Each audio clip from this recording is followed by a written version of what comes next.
ใช่เราพยายามเคลียร์โน่นเคลียร์นี้ให้หมด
ลื่นในห้องน้ำไม่อันนี้เป็นกระมังใช่ไหมเชียจะเดินออกจากห้องฝั่งประตูเนี่ยมันลื่นดีนะจับ2ประตูทางจะล้มหัวแตก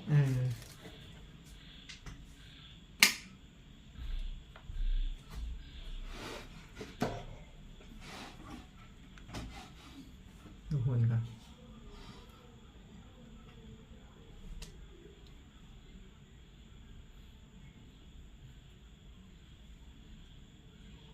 เดี๋ยวชั่งน้ำหนักก่อน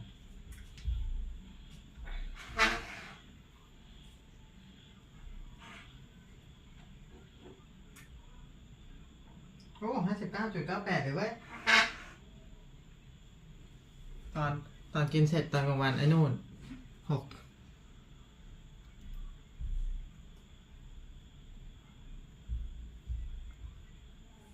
ย่าEveryone, today I will eat a lot of banana. Oh. Okay, let's go. If flame history of MySpace, you would know that MySpace flamed out at $1 billion. You know, it flamed out when it was less than 1% of what Bitcoin was. You know, Bitcoin was never MySpace. You know, Bitcoin is the Facebook of closed digital monetary networks. And it's already crushed everything. And it's software eating the world, right? Software eating money. And it's only going to get more powerful. So now we're back to my issue. I know I got to buy hard assets. It's a question of silver, gold, Bitcoin. And now I start thinking about it, you know, and here's what I'm thinking, Ro. It's like, I think everybody's too short-term on this stuff. You want to really understand it, step back from the noise, look at the big picture. How does this feel across time and space? I'm going to take $100 million and I'm going to give it to my successor in 100 years. Okay, you want to send something to your grandchildren or your great-grandchildren. If you want to endow anything of value, a park, a company, an institution, a foundation, a family, or whatever a religion, a political system, I don't care what it is. If you believe in it and you want it to be here 100 years from now, you got some money. How are you going to convey the $100 million across 100 years without losing it? Would you invest it in Apple stock? Apple might not be around. Would you invest it in dollars? Traditionally, real estate's been that answer, but even that's risky. Okay, so you want to buy $100 million of real estate in California? Yeah, no. Okay, do you know what the property tax rate is in Florida? That's true. I forget about US property taxes. Okay, I know. It's 2%. if you take $100 million and you buy Florida real estate, it's $2 million a year. And by the way, it gets appraised up every year, which means that over 30 years, you lose it all. The property tax rate on anything in the real world is going to drain it from you. You can't buy real estate. If you look at all assets you can buy, you buy a stock, you buy an equity. You've got a property tax, you've got an income tax. You've got employee payroll taxes. You've got regulation, you've got customs, you've got trade, you've got tariff. Now I'm going to come back to you with a question. How are you going to convey your family's wealth across the generations for 100 years? And if you're not, I'll just stop right there. How are you going to do it? You tell me. Well, the only thing is, and gold is not easy because where do you store it and how do you pass that along? Okay, so let me stop you there and tell me I'm going to tell you what the problem is with gold. I thought about it. Take your $100 million and put it in gold in a vault. Gold miners are going to print 2% more every year. Okay? If gold miners produce, if you own the entire supply of gold in the world, and if it was pure, right, for London delivery, gold bars, and it isn't, right? But if it was, and if you were sure you owned it all, if gold miners create 2% more every year, the rule of 70 says every 35 years the gold supply doubles, which means that you would own half the gold supply in 35 years, a quarter of the gold supply in another 35 years, and in 100 years, you're going to own about 15%, maybe even 12% of the gold supply. So here, you're like this. So I was thinking through something similar in a different way. I just wanted to look at the Fed balance sheet growth over the last, whatever the period I wanted to choose. And I looked at every asset against it. The Fed balance sheet outperformed everything. Outperformed gold by 50%. So gold's done a bloody lousy job. Better than many things. There's only one asset that did it. And it killed it, was Bitcoin. Okay, and by the way, and I know why now, and I'll tell you why I think it is in a second. I thought I was going to buy gold, and a very smart guy that works for me, my consigliere, he said, Mike, I remember, gold back in the 70s and the 80s, it was $600, and then it traded down, and it's gone nowhere for a decade. And I'm like, everybody says gold's the ultimate hard money. What's the problem? What am I missing in this picture? And then here's what I realized. Gold's got an inflation rate of 2%. Over time, that means $100 million is going to be worth $12.5 million at 2%. You're going to lose 85% or 87% of your wealth if it inflates at 2%. But it's worse than that because gold's not pure. Half the gold supply is floating around, right? It's not all stamped good delivery bars in London. Yeah, that's the second problem. The third problem is if gold price goes up, every miner is your enemy. They're going to print more. They're going to mine more gold. They're going to ship more gold. They're going to capital invest in more gold. This is the dilemma of every commodity business. And I used to work for commodities at DuPont. The dilemma is if the price of the commodity, or let's go back to oil, fracking. We fought wars over oil, Raul. We went and fought wars over oil to protect our oil.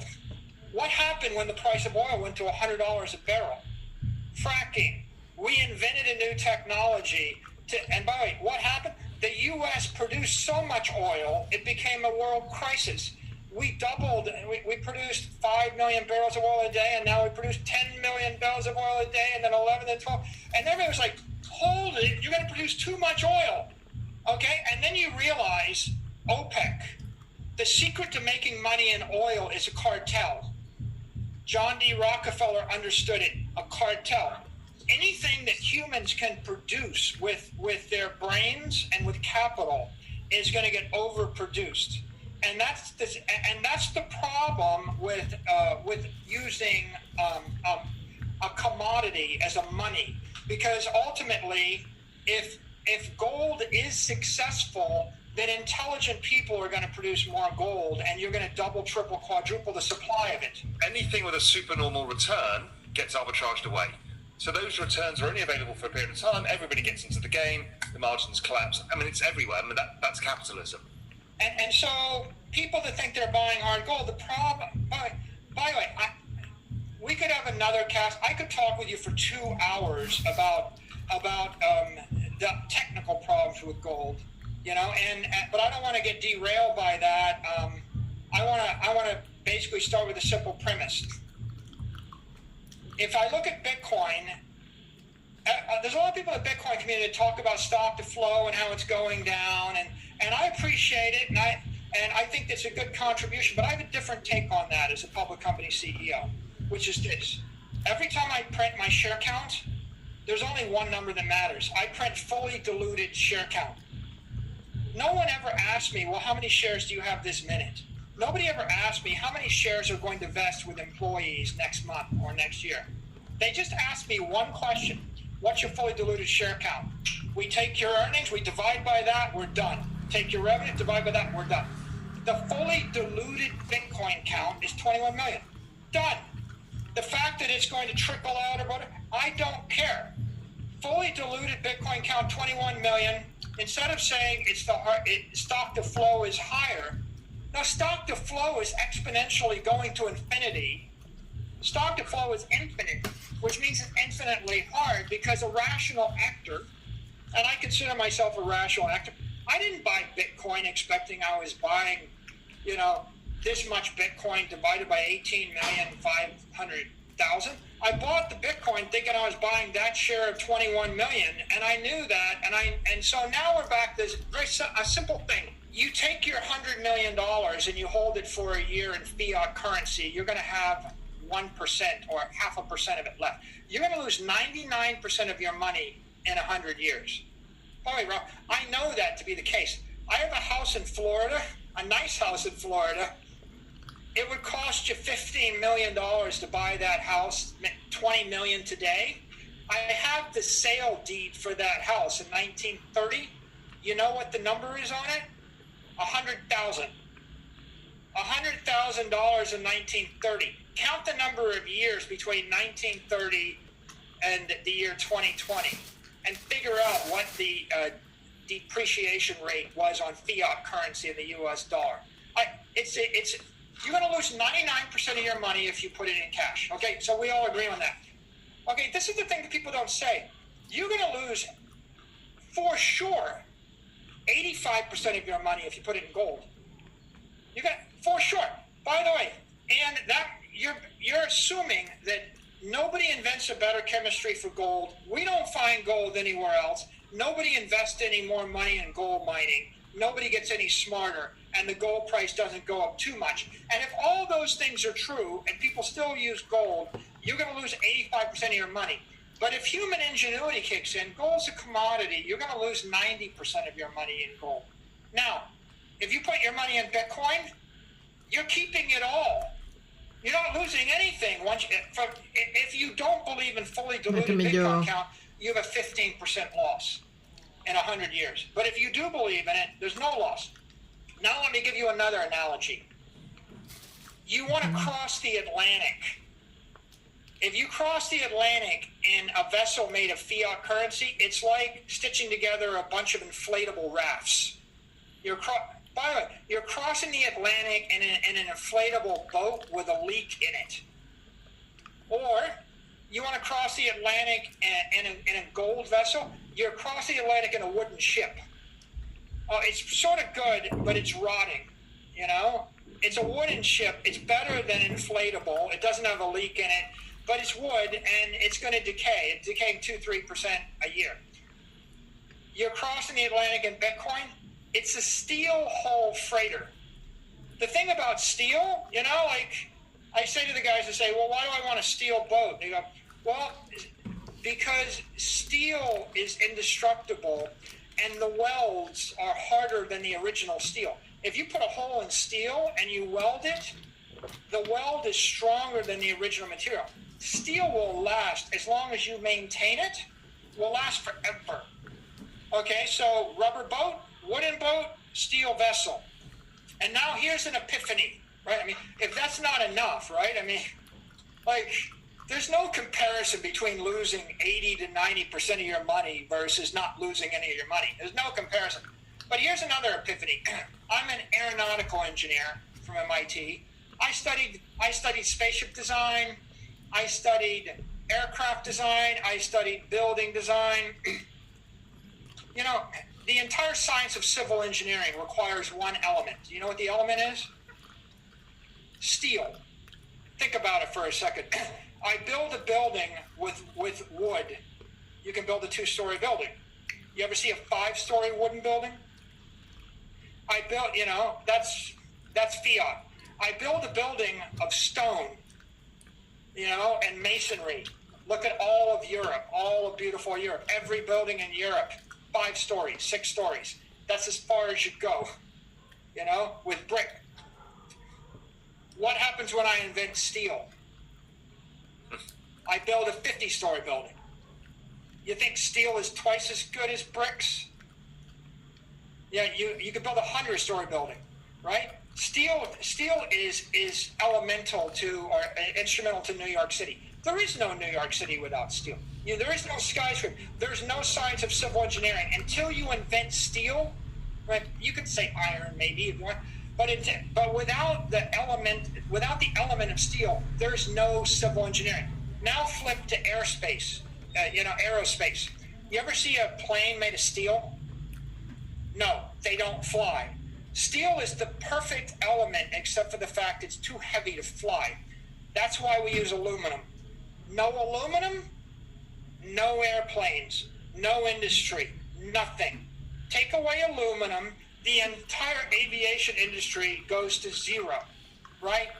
Andrew Mellon made his money on aluminum. Andrew Carnegie made his money on steel, right? These are fundamental things. These were technologists. The entire industry is based on it. Now, the gold standard, good idea in the 19th century, right? The best idea you could have in the 19th century. But, I mean, just like wooden ships. Pretty good idea to have wooden ships if you're the British Empire, if that's the best you can have, you know? Now, along comes Bitcoin, cryptocurrency. It's when I say it's harder than gold, I mean it's not just 10 times harder because it goes 100 years without losing any of its value. I say it's harder because it's an organic nest of cybernetic hornets feeding off of encrypted energy. It's a living thing, which means that the miners are going to keep upgrading their equipment. The developers are going to keep upgrading their development. The nodes are going to change. Everybody in the ecosystem is going to change.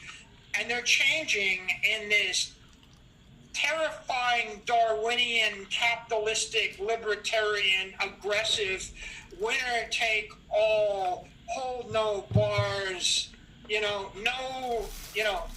one companies holding, like I've been CEO. I thought I was right. I was wrong. You could be the most brilliant CEO in the world.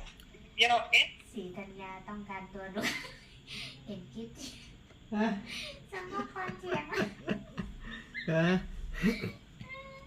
สีธัญญาสมมติความด่วน ฮะเขาส่งข้อความมา ไม่ใช่ Anything that's controlled by a CEO is crippled. Controlled by a state is crippled. Controlled by a country is crippled. This entire thing is its own ecosystem. You know, gold is not going to get 1,000,000 times smarter in the next 10 years. It's not thinking at all. It's a lump of metal lying there, right? Nicholas Taleb wrote Anti-Fragile. I think Taleb is brilliant. You know, I love all of his books. Read every one of them twice. ที่อยู่แล้ว Right? นี่อะไรวะ Bitcoin is an anti-fragile, evolving ต thing. ำบลคลองประเดือ It's hardest currency because it's getting continually, exponentially harder. It's getting harder. But it's also smarter, stronger, and faster ตำบลคลอง than ประเดือ gold. Right? It's smarter because I can create a computer program, I can put on a machine behind that bar, and I can have it make 1,000,000 trades with your crypto every night while you're sleeping and move it around, right? But I can't do it with gold. If I want to move $100 million of gold, I got to put it on a jet, fly it around the world. It's $250,000 to physically deliver $100 million worth of gold. I can physically deliver $100 million worth of Bitcoin in $5, right? $5 in 30 minutes, depending upon how risk averse you are. But if I want to move it, I can put a piece of software on it. By the way, Ralph, when I move $100 million into a crypto exchange to buy crypto, I got to talk to like 3 bankers on the phone, and they're asking me for my birthday, Ralph. You can go on Google and you can Google Michael Saylor, and do you know what you don't even have to click. Do you know what Google puts underneath the Google for my birthday? My birthday. So the banking system is running about 1 million times slower and less secure to move this stuff around. When I put this elemental energy into Bitcoin, it's smart because it's getting smart as fast as the smartest crypto bank can program something intelligent, and I am in awe of how many of these things are going on so fast. DeFi and CeFi, right? It's not clear to me whether you're going to use DeFi or CeFi. It doesn't matter. Whatever is going to work is going to work. All happening, yeah. It's faster because it's dematerialized gold. I look at all my employees and I say, we're in the virtual wave, guys. You can now move at the speed of light and bend time and space. What are you going to do with it? Right? If I can actually take your $100 million worth of gold, dematerialize it, chop it into 10 million pieces, and move it around the world 100 times a ม่วง second. 2 ลูก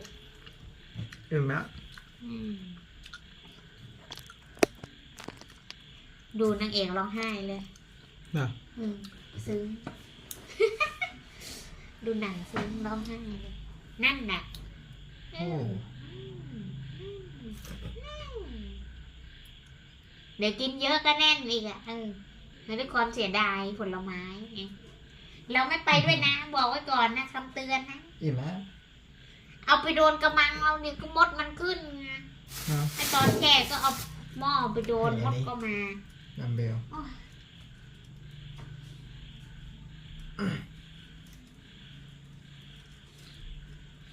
าบน้ำดีกว่า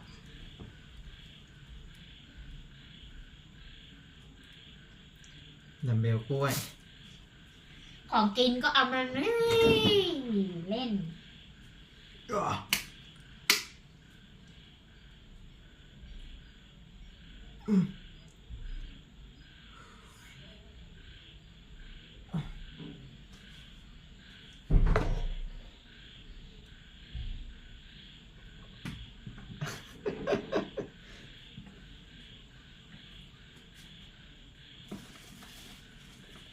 โอ้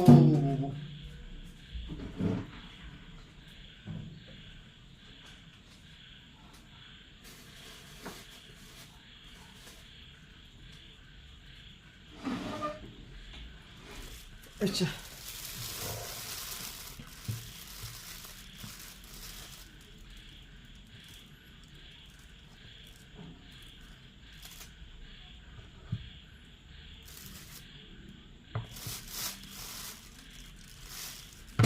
โอ้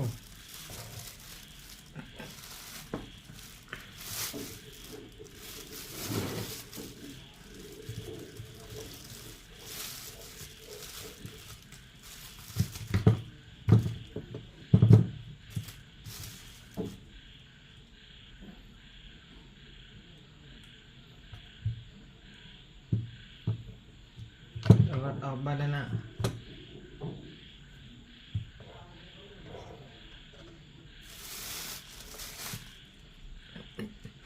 โอเค บ๊ายบาย everyone